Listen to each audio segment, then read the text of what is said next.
Hello नमस्कार सभी साथियों, आप सभी का स्वागत है।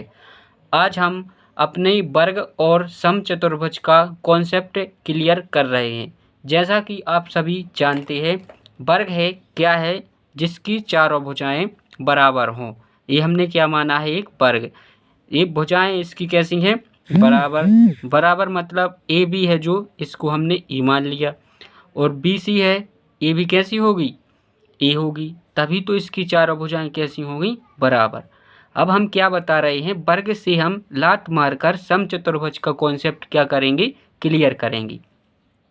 यहाँ देखिए, जब चारों भुजाएं कैसी हैं, बराबर बराबर हैं, तो जो ये विकर्ण बनेगा ए सी, और जो दूसरा विकर्ण है बी डी, कौन सा है, बी डी, ये कैसी होंगी, बराबर होंगी। इनकी जो प्रतिच्छेद कर रहे हैं, जो दोनों विकर्ण, ये भी कैसे होंगी, बराबर प्रतिच्छेद करेंगी।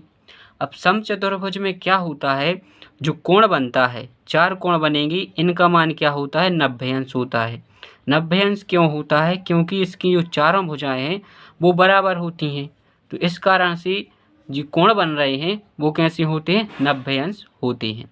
अब देखिए, आप खुद बताइए, जैसे हम किसी वर्ग का क्या निकालें, परिमाप, क्या निकालें, परिमाप। अब देखिए, परिमाप क्या होता है, चारों भुजाओं का योग। तो ए ये चारों भुजाएं कैसी हैं, बराबर हैं। तो बराबर हैं तो हम क्या लिख सकते हैं, इसे चारे परिमाप होगा। चारे मतलब होता है भुजाओं का योग, परिमाप निकल आएगा। अब ये सभी जानते हैं, आप बिल्कुल पूरी चीज़ जानते हैं कि क्षेत्रफल है, भुजा गुणित भुजा होता है, ई वर्ग होता है।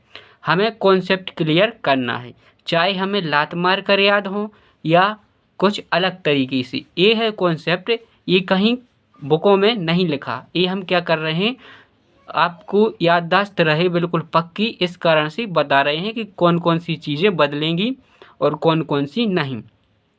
अब देखिए, जैसे ही हम क्या करते हैं, इसे लात मारते हैं, वर्ग में हम लात मारेंगे तो क्या होगा, जो आधार है उसे हमें क्या करना है, स्थिर करना है, उसको नहीं हटाना, वो बिल्कुल फिक्स रहेगा। बाकी जो आकृति है वो किस इस प्रकार से कुछ मुड़ी हुई आपको नजर आएगी। जैसे ही हमने क्या किया, यहाँ पर लात मारी तो आकृति इस प्रकार से बन गई। यहाँ हम नाम दे देंगे ए बी सी और डी। अब देखिए, आप क्या देखेंगे, जो भुजाएं हैं उनकी लंबाई कैसी रहेगी, बराबर रहेगी। ए थी पहले, ए ही है, इसकी भी क्या होगी, बराबर रहेगी, क्योंकि हमने इनकी लंबाई से छेड़खानी नहीं की है, केवल किससे छेड़खानी की है, आकृति से की है। अब देखिए, वर्ग में हम जो विकर्ण देख रहे थे, आपको अब सीधा अंदाजा लग गया होगा कि ये विकर्ण हैं, कैसे होंगे, बताइए। क्या ये एक दूसरे को प्रतिच्छेद करेंगे, प्रतिच्छेद तो करेंगे, लेकिन अब बताइए, अब इसके जो विकर्ण हैं, विकर्ण मतलब बी डी, और विकर्ण दूसरा विकर्ण है ए सी।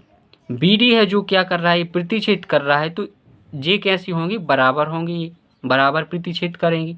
जो अगला विकर्ण है ए सी, इस वाला भाग ये कैसा होगा, बराबर। जैसे यहाँ पर हम कोई बिंदु ओ मान लें, ए ओ बराबर होगा ओ सी। अब आप खुद लगाना दिमाग, जैसे ही हमने यहाँ पूछा, ये कौन सा चतुर्भुज बन गया, सम चतुर्भुज। कौन सा चतुर्भुज बन गया, सम चतुर्भुज। अब इसका हम क्या निकालेंगे, परिमाप। तो आप खुद बताइए, इसका परिमाप हम कैसे निकाल पाएंगे, कैसे निकाल पाएंगे। जिस प्रकार हमने वर्ग का निकाला था, चार मतलब चार गुणित भुजा, हमने भुजा यहाँ इसकी जो भुजाएं हैं उससे थोड़ी छेड़खानी की है, तो इसका परिमाप बिल्कुल सेम ही रहेगा। चार मतलब चार गुणित भुजा, चारों भुजाओं का योग।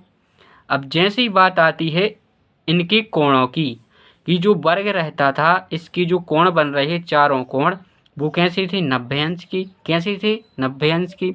जैसे ही हमने समचतुर्भुज बनाया तो ये कोण है 90 अंश के नहीं होंगी। कैसे, 90 अंश के नहीं होंगी, ये कोण अलग अलग होंगी। इन कोणों का मान कैसा होगा, बदल जाएगा। लेकिन कोण ए है जो, और कोण बी है, इनका मान क्या होगा, इनका मान क्या होगा, इन दोनों का मान होगा 180 अंश होगा। क्या होगा, 180 अंश होगा। क्यों, क्योंकि जितना कोण ए वाला इस ओर नीचे झुक गया है तो जो अगली रेखा है वो उतनी ही क्या हुई है, दूर हट गई है। तो इन दोनों का योग होगा, जो कोण ए और कोण बी है इनका होगा 180 अंश। अब हम क्षेत्रफल की बात करें तो क्षेत्रफल का इसका फॉर्मूला होता है, जो समचतुर्भुज की क्षेत्रफल का फॉर्मूला क्या होता है, तो इसके फॉर्मूला होता है 1/2 गुणित 2 विकर्णों का गुणनफल। दोनों विकर्णों का क्या होगा यहाँ पर, गुणनफल। ये इसका होता है फॉर्मूला। तो इससे हम क्या कर सकते हैं, इनका क्षेत्रफल निकाल सकते हैं। आपको समझ में आया होगा क्या कॉन्सेप्ट होता है वर्ग और समचतुर्भुज में।